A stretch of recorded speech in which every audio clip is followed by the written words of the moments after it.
Bon dia novament a tothom.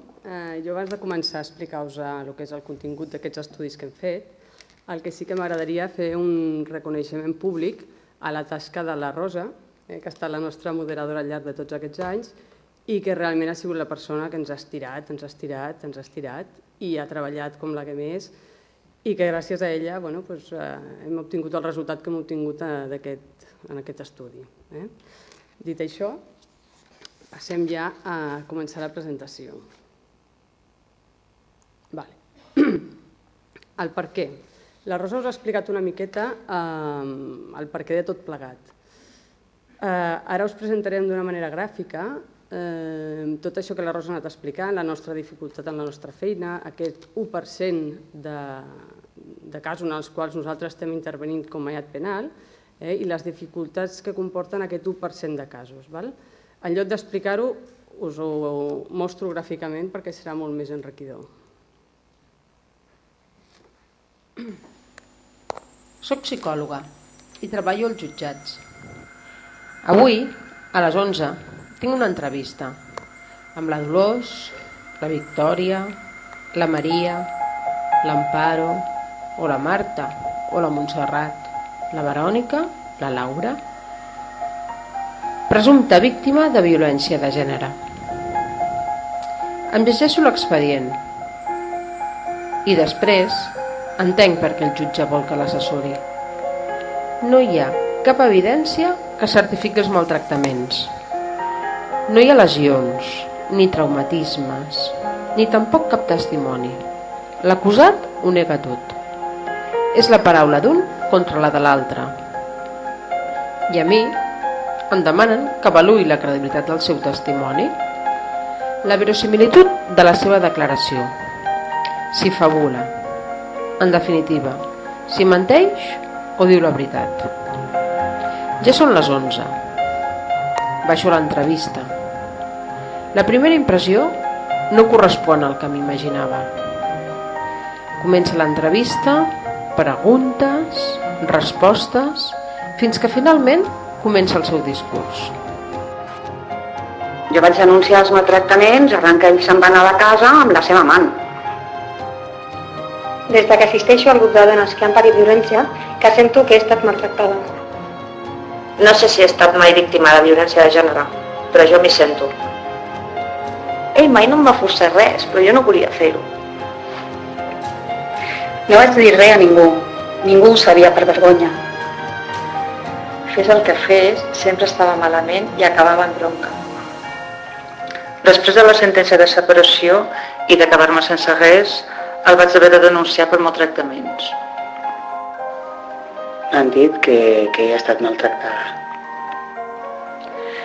És que ell mai no em va voler escoltar. Ell mai va entendre els meus sentiments.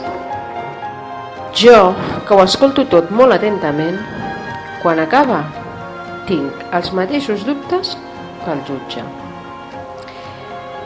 I és que les eines professionals que utilitzaven aquest tipus de casos, ara, en aquests casos, no em serveixen. La impressió clínica no em quadra. Les seqüeles són inespecífiques. La seva personalitat no és la pròpia de la síndrome de la dona maltractada. L'emoció que acompanya el seu discurs no és coherent. Què faig? I si em fixo només en el relat? Des de la psicologia del testimoni, sabem que quan nosaltres expliquem una vivència, apareixen uns indicadors propis d'un fet viscut. Així és que neix la revisió de la guia d'avaluació del testimoni en violència de gènere, per tal de dotar-nos d'una eina objectiva que ens ajudi a analitzar la credibilitat del testimoni. Així que a partir d'ara el que faré serà enregistrar el relat i jo, més un altre psicòleg, comprovarem si en el relat apareixen els criteris que informen d'una experiència viscuda de violència de gènere. A partir d'ara, també descartaré sistemàticament que no presenti fabulació patològica, que no m'estigui explicant una experiència viscuda per una altra persona, que el que declari sigui consistent amb altres declaracions prèvies i que tota la dinàmica de violència referida sigui compatible amb el seu quadre clínic. I, sobretot, tindre en compte si en la relació de parella relatada existeix asimetria de poder. Aquesta nova manera de treballar m'ajuda ara a objectivar les meves respostes als jutges.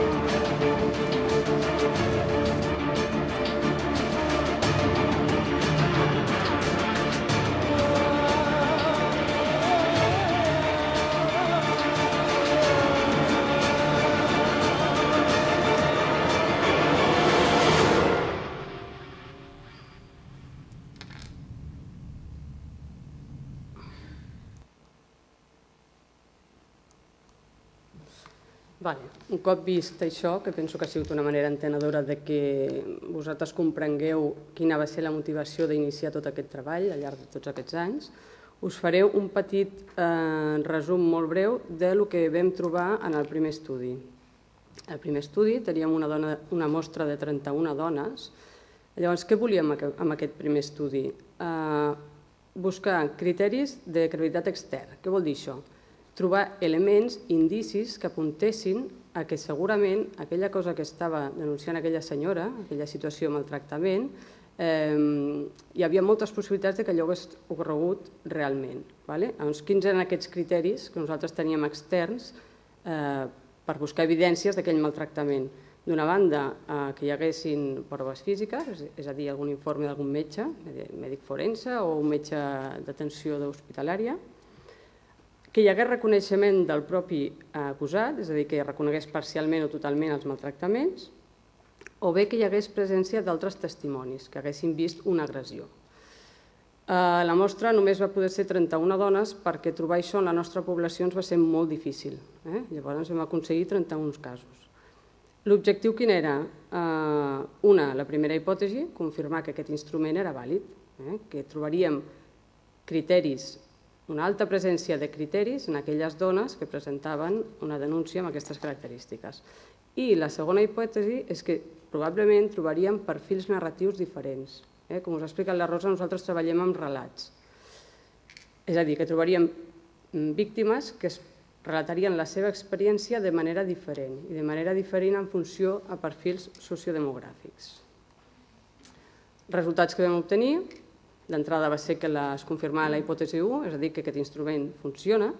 Ens sortien 9 criteris que apareixien en més del 70% dels casos. I de la resta de criteris fins a 15, tots apareixien en més d'un 55%, excepte una variable, que era la variable 8, que és la dualitat de la conducta de l'home.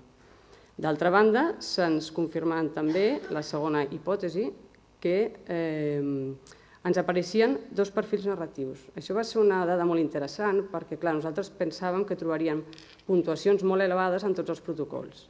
Què ens va passar? Ens vam trobar de cop i volta que teníem tota una sèrie de protocols amb una puntuació baixa. Puntuació baixa era presència de fins a 9 ítems dels criteris de l'instrument. Un cop analitzat això, que ens vam adonar que aquests protocols que tenien una baixa puntuació, què passava?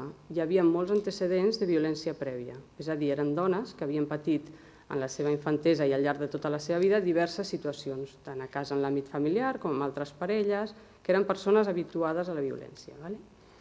I feien un relat que té unes característiques concretes que després ja us explicarà amb més profunditat el Joan Carles. I d'altra banda veiem que en tots aquells protocols que hi havia una alta puntuació, és a dir, puntuacions de 10 a 15 ítems, aquesta dada no la trobàvem, eren dones que no havien tingut experiència prèvia en violència. Ens centrem ara ja en l'estudi actual. L'objectiu és aquest, disposar d'un instrument objectiu que ens ajudi a valorar aquests casos de violència. i a diferenciar-los dels casos que no són creïbles. Els objectius específics és revisar la guia, és millorar la qualitat i l'eficàcia de la resposta que donem nosaltres als jutjats de violència de gènere i, a més, unificar-la a nivell de tots els psicòlegs de Catalunya, que això pensem que també és important, i després obtenir perfils sociodemogràfics en quant a testimoniatge, tant en casos creïbles, com diu aquí, però també com aquells casos que no són creïbles. Llavors, les hipòtesis, novament, partim de les hipòtesis anteriors, inicials, seria confirmar que en la mostra de relats creïbles hi ha una alta presència de criteris del GATPIC. I d'altra banda, que obtindrem perfils narratius diferents en funció dels diferents perfils sociodemogràfics. Llavors, la mostra actual. Quina és la nostra mostra actual? Són els 31 casos que ja vam tenir de la passada investigació, el passat estudi, on recordeu que eren casos que hi havia evidències externes que apuntaven a que aquells fets havien succeït, afegits a 51 nous casos que en aquests 51 nous casos el que no hem fet ha sigut no hem passat cap filtre, és a dir, qualsevol denúncia que ens ha arribat de violència de gènere ha format part de la investigació, tret d'aquella gent que no pot expressar-se en català o en castellà de forma fluida. I el motiu és el que us he dit abans, treballem amb relats. Si la persona no pot expressar-se de manera fluida, no tenim l'eina amb la que nosaltres treballem. Llavors, vam tenir en compte també el punt 3, que és a nosaltres ens arriben dones que moltes vegades la denúncia està interposada en uns mesos ja, no atenem immediatament a les dones, i llavors què passa? Que moltes d'elles han estat en tractament o estan en tractament específic.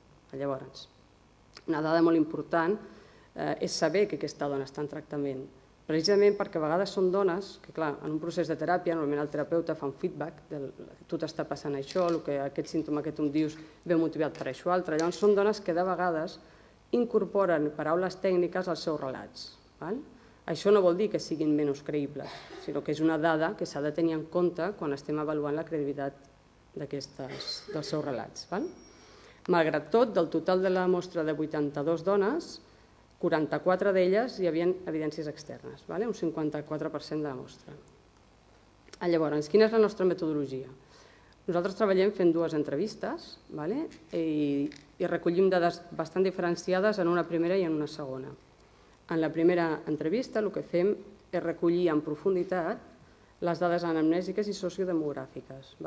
Per què? Per tot allò que ens va sortir en el primer estudi de què passa amb aquelles dones que obtenen una puntuació baixa en el protocol del GATPIC. Hem d'anar a mirar si hi ha experiències prèvies de maltractament. En aquesta primera entrevista el que fem també és valorar competència testimonial, és a dir, que aquella persona pugui fer un testimoni vàlid. Això estaria enllaçat amb tot el que serien conceptes de psicologia del testimoni, que ara aquí tampoc ens estendrem a parlar-ne. Que sigui una dona que pugui donar un record original i viscut, que no hi hagi cap problemàtica que dificulti que ella pugui recuperar aquests records i els pugui expressar correctament i que sigui compatible amb la dinàmica relacional.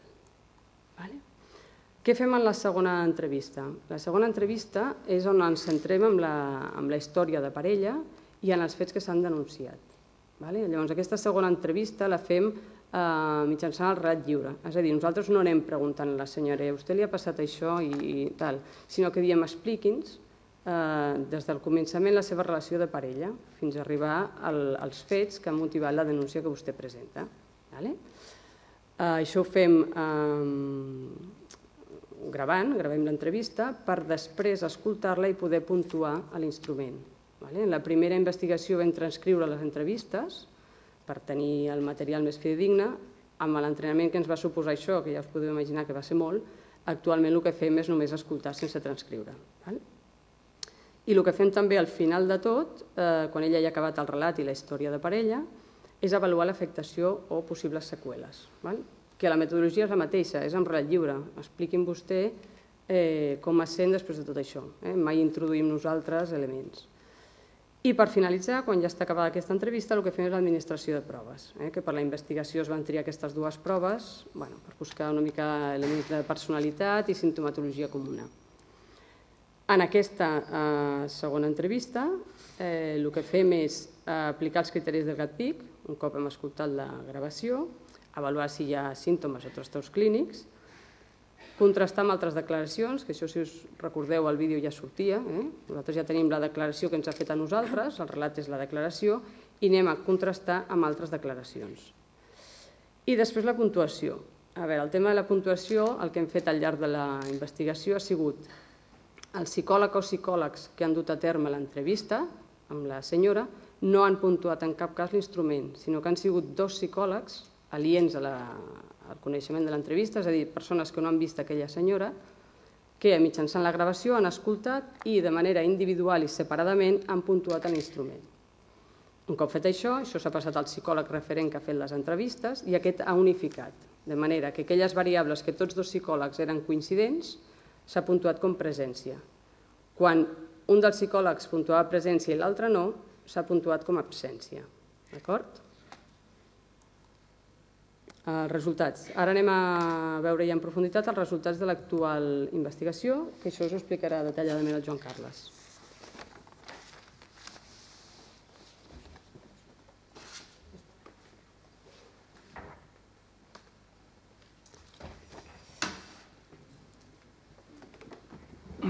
Bon dia a tothom. Després d'aquest ball de cadires, procediré a la intervenció, la deixo de la meva companya.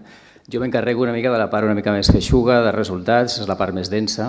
Intentaré ser bastant concís, resumir bastant les dades i espero que us arribin com a mínim les bàsiques per entendre què és el que hem fet. Els resultats, aquí teniu una mica tot el que hem treballat, la investigació que hem fet a posteriori de la recollida de dades. La recollida de dades va ser un procés molt llarg, molt feixuc també, que ens va donar molta feina, però una vegada que van tenir totes les dades vam començar a treballar-les, òbviament, i aquí està resumidament el que hem fet. Per ordre d'aparició, que jo m'aniré referint, trobarem característiques de la mostra, són característiques sociodemogràfiques, ja anireu veient una mica el tipus de dades, que intenta buscar una mica una foto fixa, un flash ràpid de quines característiques predominants tenim a la nostra mostra. A partir d'aquí hi ha una part que és valoració global de l'efectivitat de l'instrument, és a dir, com es comporta l'instrument en aquesta mostra, si es replica o no replica una mica els resultats inicials que vam obtenir en l'estudi anterior, a nivell de presència dels diferents criteris de l'instrument en les persones de la nostra mostra. Després hi ha un apartat que aquí jo no em referiré perquè és un apartat molt dens, molt tècnic, que ja ho trobareu al document, que està penjat a la web si algú se vol mirar, que és tot un apartat d'anàlisi de les relacions entre parells de variables. Es van fer taules de contingències i es va treballar mitjançant un estadístic concret, que és el Chi Quadrado, però això ja us dic que és una part molt tècnica i si algú se la vol mirar en calma, és molt metodològic, tindrà tota aquesta informació en un annex del document. I després vam treballar la part més substanciosa, que és realment la que ens va ser de més utilitat, que és la part d'agrupació de protocols. Això és un anàlisi estadístic que es denomina d'una altra manera també anàlisi de la segmentació i que molt resumidament, perquè ho entengueu, es tracta que totes les variables estudiades, absolutament totes, i això inclou tant els diferents 15 criteris de l'instrument com les 30 o 40 variables sociodemogràfiques, s'agrupen en funció d'una variable indicativa, d'una variable crítica, i es determina la possible relació de cadascuna d'aquestes variables amb la variable crítica.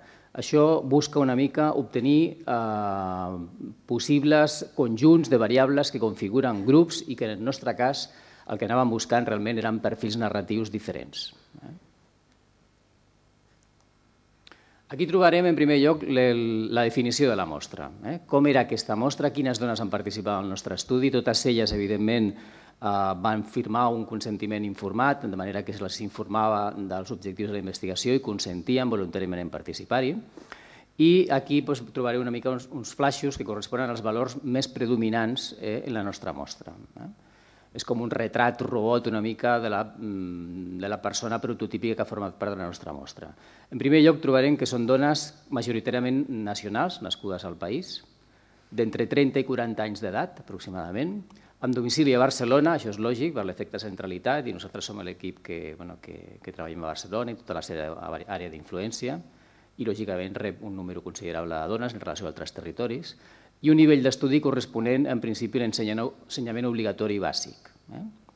Aquesta dona està ocupada com a mestressa de casa o treballa fora de la llar, en general era activa, i tenia cura de fills, d'un o més fills, els quals en depenien econòmicament moltes vegades de la pròpia dona. No ha tingut contactes previs en serveis socials, no són dones problemàtiques, amb problemes de desestructuració social, que haguessin ja tingut una història de contactes en serveis socials, però sí que han rebut o reben en el moment de l'avaluació algun tipus de tractament psicològic o farmacològic que no té a veure directament amb la violència de gènere, és a dir, no és un tractament específic de violència de gènere, és un tractament més generalista, normalment en salut mental, a causa de totes les problemàtiques que genera la situació de maltractament, i que tampoc tenen problemes de consum de substàncies tòxiques. Les dones de la nostra mostra no tenen antecedents familiars ni personals en relació amb la violència en general, després parlarem d'un subgrup que sí que en té i que és molt significatiu, ni domèstica en particular, per tant no són dones tampoc especialment problemàtiques, que hagin tingut ja històries molt complicades a nivell vital, i tampoc tenen antecedents judicials, que és un altre índex de conflictivitat social o desestructuració. No són dones que es caracteritzin a l'avaluació psicològica que van fer de totes elles, no van valorar que tinguessin una proporció important de conductes impulsives, ni tampoc vam observar en general resistències al procés d'exploració, que penseu que en un context forense com el nostre acostuma a ser bastant present. Les dones expliquen un maltractament físic i psicològic, per tant combinat, amb una percepció de la intensitat emocional molt alta per part dels professionals, és a dir, quan el professional valora la intensitat que percebe en aquell maltractament normalment és molt alt, hi ha un nivell de patiment important, amb un recorregut del maltractament superior als 13 anys, estem parlant de situacions cròniques, que es du a terme des de l'inici de la convivència i en el moment del trencament encara es produeix episodis d'aquest maltractament, encara que majoritàriament no hi ha hagut denúncies prèvies d'aquestes dones. És la mateixa víctima la que presenta la denúncia i és atesa en un període inferior a 3 mesos, això en qüestions administratives, per part de l'EAT penal corresponent, és a dir, que tampoc hi havia un lapse molt important de temps entre la denúncia i l'avaluació per part dels nostres equips.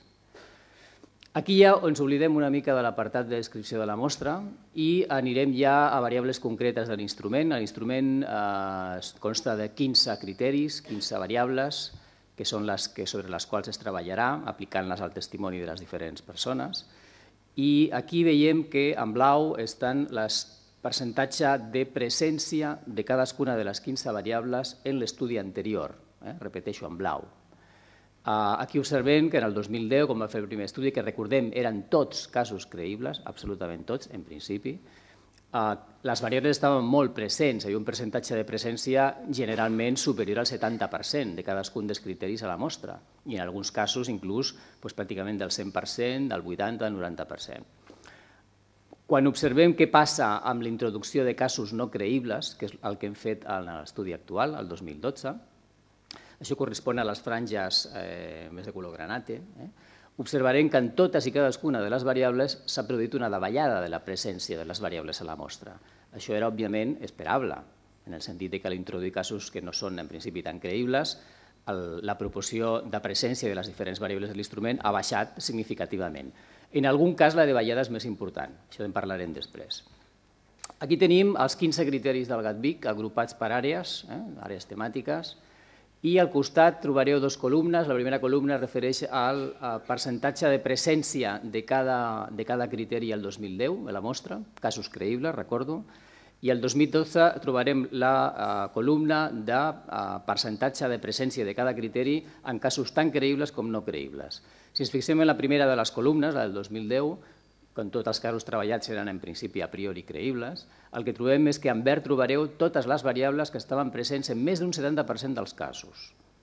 Per tant, si compteu, aproximadament crec que surten 9 variables de les 15, és a dir, una gran majoria de les variables de l'instrument estaven presents en més del 70% dels casos. Quan anem a la columna més a la dreta, que ja és del producte i resultat de combinar casos creïbles amb no creïbles, les variables de color verd se'ns han reduït a 4. O sigui, variables que estem presents en més del 70% de la mostra. I si us fixeu en tota la resta, hi ha una davallada bastant important. On es produeixen les davallades més significatives? En quines variables? Són les que trobareu en negreta. Crec que són 5, seria la 5, la 6, la 8, la 11 i la 14. Aquestes variables han tingut una davallada entre el 15 i el 20%. O sigui, estem parlant ja de davallades molt importants, de presència a la mostra. Això nosaltres ho interpretem com que són variables que s'han mostrat més sensibles a la introducció de casos no creïbles i que, en principi, per un raonament lògic senzill, haurien de ser més discriminatives. A partir d'aquí anem a treballar ja coses més concretes, que seria què passa quan fem agrupacions de protocols i comencem a barrejar diferents variables entre si. Aquí teniu totes les que hem treballat, però realment aquí teniu en vermell les que després en les següents diapositives treballarem bàsicament, que són 3 conceptes que ens interessen especialment, que seria la simetria de poder en la relació, és una variable crítica importantíssima, després l'explicaré per què, la percepció de la credibilitat per part de l'entrevistador, quin judici expert o judici professional fa aquell tècnic en relació a la credibilitat del cas, en base a tota la informació disponible, i això inclou coneixements de psicologia del testimoni, de clínica, de les dades de l'expedient judicial, etc. I, per últim, la puntuació del GATVIC, és a dir, si aquesta puntuació és més alta, és més elevada o és més baixa. Aquí aprofito per introduir aquest concepte de simetria de poder. Aquí, quan van introduir els casos no creïbles, ens vam veure forçats a determinar algun tipus de dada, d'indicador, que ens permetés separar els casos que serien pròpiament casos de violència de gènere, d'altres situacions que poder no són característiques de violència de gènere, tot i que també en algun moment poden generar violència. Aquest element crític vam arribar a la conclusió que era la simetria de poder, és el desequilibri de poder en la relació. Quan l'home és el que domina d'una manera clara, utilitzant mitjans coercitius, inclús agressius, i és la dona la que es sotmet, i no pot fer una altra cosa, al domini del baró, i per tant perd la seva capacitat de prendre decisions sobre la seva pròpia vida i la vida de parella. Introduint aquesta variable sortien 4 possibles agrupacions, que són aquestes, que serien relats creïbles amb o sense simetria de poder i relats no creïbles amb i sense simetria de poder. Ho deixem aquí, però després ho recuperarem, perquè aquests 4 subgrups són els que al final tindran una especial rellevància en les conclusions. Aquí tenim una altra gràfica que simplement el que ens indica és d'aquestes 4 categories que acabo d'esmentar, asimetria creïble, asimetria no creïble, no asimetria creïble i no asimetria no creïble, on s'agrupa la major part dels subjectes de la mostra. Aquí, amb un cop d'ull, veieu que la gran proporció de subjectes estan en la columna que combina una relació asimètrica i, per tant, que hi ha una clara situació de desproporció, en aquest cas en la direcció que l'home domina i la dona és dominada, i amb una valoració global experta del professional de credibilitat. Per tant, 49 subjectes de 82 estan en aquesta categoria i, per tant, això és una dada també significativa. Anem a les conclusions. Tot això per què ens serveix? Per arribar a algunes dades que penso que han de ser importants, sobretot a nivell pràctic. És a dir, això no ens servirà de res si no es pot aplicar en el dia a dia dels professionals, ajudant una mica en el procés de presa de decisions i clarificar moltes vegades aquests dubtes que la narrativa digital ja la companya plantejava, que t'amarguen la vida com a tècnic i que moltes vegades t'angoixen molt. Què passa amb l'hipòtesi 1? Recuperem una mica el que deia la companya. L'hipòtesi 1 és que en els relats creïbles, si els aïllem, ja sabeu que estan barrejats creïbles i no creïbles, però si agafem només els creïbles, hauria d'haver-hi una alta presència de criteris o variables de l'instrument, del GATVIC. Efectivament, i això no és cap novetat perquè ja ho sabien de l'estudi anterior, això es confirma novament. És a dir, agafem els creïbles i veiem que hi ha unes proporcions de presència dels criteris de l'instrument molt més alts, o significativament més alts, que en els casos no creïbles. I la hipòtesi 2, que recordo que deia que podíem establir diferents perfils narratius en funció de diferents perfils sociodemogràfics, doncs novament també es veu replicada, es veu confirmada, i amb bastant força, amb bastant solidesa. Pensem que ara la mostra ja no és de 31 persones, estem parlant de 82 persones, comença a ser una mostra ja bastant considerable, i trobem 2 perfils sociodemogràfics diferenciats que implicaran diferents perfils narratius en funció d'una variable, que és l'exposició prèvia a la violència. Què volem dir amb això? Volem dir que les dones amb una alta puntuació a l'instrument en relacions asimètriques i, per tant, compatibles amb una situació de violència de gènere i que, a més, són valorades com a creïbles, no informen, en general, d'experiències de violència prèvia a les seves vides, experiències de violència que s'han produït arran de tot el seu procés de socialització, inclús a la infantesa. Han estat exposades a famílies disfuncionals, maltractaments, abusos, altres parelles maltractadores, més endavant, etc. En aquest cas no s'observa això i el relat obtingut, que seria el perfil narratiu, és un relat ric, detallat i viu. Per contra, trobem dones amb baixa puntuació en instrument, també amb relacions asimètriques, això és una mica contradictori, no? Però persones que estan parlant d'una relació molt compatible amb el que és la violència de gènere, però que tenen una baixa puntuació, però que tot i així el tècnic les valora amb totes les dades del cas com a creïbles. I aquestes sí que informen en general d'experiències prèvies de violència significativa al llarg de les seves vides. El relat obtingut, el perfil narratiu, és diferent i és un perfil que es caracteritza per ser l'aportació d'un relat amb menys detalls, més pobre i més esquemàtic. Per què? Aquesta és la gran pregunta una mica que suposo que algú s'estarà plantejant. Per què es pot produir això? Aquí intentaré donar una mica de resposta. La interpretació que nosaltres hem fet després de donar-hi moltes voltes vindria a ser una mica aquesta, que les persones que viuen la violència com un fet habitual, s'han habituat a la violència, com un fet normal, entre cometes, dins la seva història vital, els relats són menys genuïns, són més pobres, menys detallats, perquè aquests episodis són un mes. O sigui, l'episodi de maltractament que t'estan referint a tu a la consulta és un mes de molts que s'han produït al llarg de la seva vida. En tant que són un mes, no estan integrats com a coses impactants, disruptives, diferenciades en la seva experiència vital. I, per tant, impliquen un menor impacte emocional per aquest efecte d'habituació i un menor efecte disruptiu. Què passarà amb el relat? Doncs que aquestes persones tendran a fer una producció verbal més esquemàtica. Han d'explicar un episodi de més de molts i això facilita molt que les persones tendeixin a fer esquemes. I aportaran menys informació associada perquè no es fixaran tant, no serà tan disruptiu l'episodi per elles. I també és molt possible, això ho confirmem després a la pràctica pericial, que acostumen a fer una minimització de la gravetat o intensitat dels episodis descrits. Tot això empobreix el relat i aquesta seria una mica l'explicació. Estaríem, de fet, donant explicació a casos com aquest.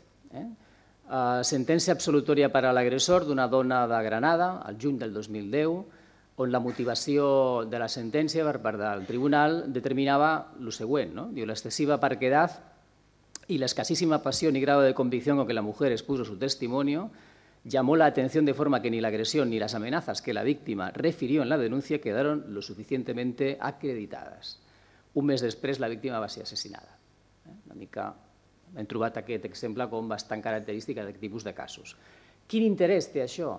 L'interès és que el Gat Vic ens permetrà rescatar molts falsos negatius, és a dir, casos on fan un relat pobre, desapassionat, dissociat, neutre, que no convencen a ningú, que justament des de l'òptica judicial són dones que tenen poca credibilitat, com podem veure en aquest cas. El Gat Vic ens permet identificar aquest grup i treballar-lo i poder prestar molta més atenció a aquestes variables sociodemogràfiques. I aquí arribem a la diapositiva més important de la meva presentació, de la part que jo estic exposant, que seria un diagrama que combina tots els principals resultats als quals hem arribat a la nostra investigació. Aquí estarem combinant la puntuació obtinguda al Gat Vic, alta o baixa, ara en parlaré, el concepte d'asimetria de poder i també la credibilitat que s'ha atorgat en aquell cas per part dels tècnics. Què significa aquest diagrama? Això està concebut com un arbre de decisions, és a dir, com un instrument per facilitar que el tècnic, el pèrit, que ha de valorar, que ha d'enjudiciar una situació determinada, pugui facilitar-se la seva presa de decisions sobre el cas i pugui arribar a unes conclusions fonamentades en funció de l'administració del Gat Vic. Començarem per la puntuació. Trobarem en principi dos grans grups, d'alta i baixa puntuació a l'instrument. Un grup d'alta puntuació, en principi que seria a partir de 10 criteris, recordem que són 15, entre 10 i 15 criteris serà el grup d'alta puntuació i entre 0 i 9 criteris serà el grup de baixa puntuació. A partir d'aquí, a cada gran grup d'alta i baixa puntuació trobarem dues possibilitats, que la relació que estiguin descrivint sigui una relació amb asimetria de poder o que no tingui aquest component d'asimetria de poder. Què passa a nivell de la credibilitat de cadascun d'aquests subgrups? Per exemple, anem al primer. Puntuació alta al Gat Vic amb una relació compatible perfectament amb violència de gènere perquè és asimètrica i on hi ha una valoració de credibilitat per part del professional. Això, en principi, ens hauria de fer arribar a una conclusió que estem segurament i probablement parlant d'una situació compatible amb els patrons habituals de violència de gènere i, per tant, la credibilitat és màxima en aquests casos. Quan la puntuació salta a l'instrument, però no hi ha asimetria de poder, què passa? Perquè d'alguna manera l'instrument ens està dient té una alta puntuació, si només ens fixem en això seria creïble, però el que ens està descrivint la persona no és una relació asimètrica, és una altra cosa. Llavors aquí el professional valora que hi ha una credibilitat en base a la puntuació, no en base a la simetria, però sí en base a la puntuació, i la consideració que hauríem de fer és que segurament el relat es correspon amb una experiència viscuda i per això l'instrument puntua, però la vivència no es correspon amb una situació de violència de gènere, possiblement, perquè no hi ha aquest element de simetria, que és crític, que és bàsic, sinó que estem parlant probablement d'un altre tipus de coses que trobem molt a la nostra pràctica professional, que són relacions de parella conflictives, amb una mala relació de parella, que en el moment del trencament o en el període al voltant del trencament es produeix algun episodi de violència, estem parlant de parelles on pot haver alguna explosió de violència puntual en algun moment per algun factor estressant, però no t'explica una situació de domini de l'home sobre la dona, no t'expliquen unes estratègies de defensa de la dona per resistir-se per adaptar-se a aquest domini de l'home, no hi ha una indefensió, etc.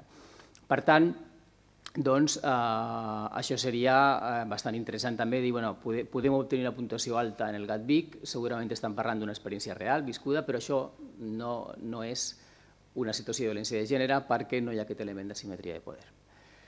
I després anem al grup de baixa puntuació. Aquí tindrem gent amb baixa puntuació i amb una relació de parella que sí que té elements d'asimetria, o sigui, de domini d'un membre sobre l'altre. I aquí la valoració general per la puntuació de l'instrument seria de no creïble. Què passa en aquests casos? Què passa en aquests casos on sí que t'estan dient que la relació podria ser de violència de gènere perquè hi ha una desproporció de rols, però en canvi la puntuació del GATVIC és baixa i per tant és no gaire creïble. Estem parlant possiblement d'algunes dones que en alguna mesura han tingut una actitud durant l'avaluació de distorsió del seu testimoni, o sigui, han distorsionat el seu testimoni, en un sentit augmentador o minimitzador. Es poden trobar tant dones que facin una magnificació de la gravetat d'algunes situacions, d'alguns episodis, d'alguns símptomes, o podem trobar tot el contrari, dones que estan ocultant, que estan dissimulant, per exemple, que estan immerses en un procés de retractació, que això després els companys ens parlaran àmpliament d'aquest tema, i per tant la introducció d'aquesta distorsió en el relat fa que l'instrument no pugui captar adequadament la informació i per això la puntuació és baixa. Tenim la impressió que hi ha alguna cosa al darrere, però no podem afirmar res en base a l'instrument. Però hi ha una excepció, i aquí ho relaciono amb el que acabo d'exposar anteriorment en les meves anteriors diapositives. Quan el relat de la dona és de baixa puntuació, hi ha asimetria i a més la dona et diu que té una significativa història de violència al llarg de la seva vida, en aquests casos la valoració seria de credibilitat. Ens l'hauríem de creure. I per últim arribaríem a l'últim grup, que seria la gent que té baixa puntuació al GATVIC i no hi ha asimetria de poder, o sigui, no es dona cap de les condicions idònies. La percepció, òbviament, és de no credibilitat per part del professional. I aquí hauríem de parlar que possiblement es tracta d'una experiència no viscuda, realment, on tampoc es donen elements d'asimetria de poder i, per tant, s'hauria de valorar, ni que sigui mínimament, la possibilitat de simulació. Aquí val a dir que aquest grup, dintre de la nostra mostra, era molt, molt, molt reduït. Crec que eren 3, 4 o 5 casos de tota la mostra, però n'hi ha. I en algun moment el pèrit se'ls trobarà i, per tant, ha d'estar present, ha d'estar atent a aquest tipus de casuístiques.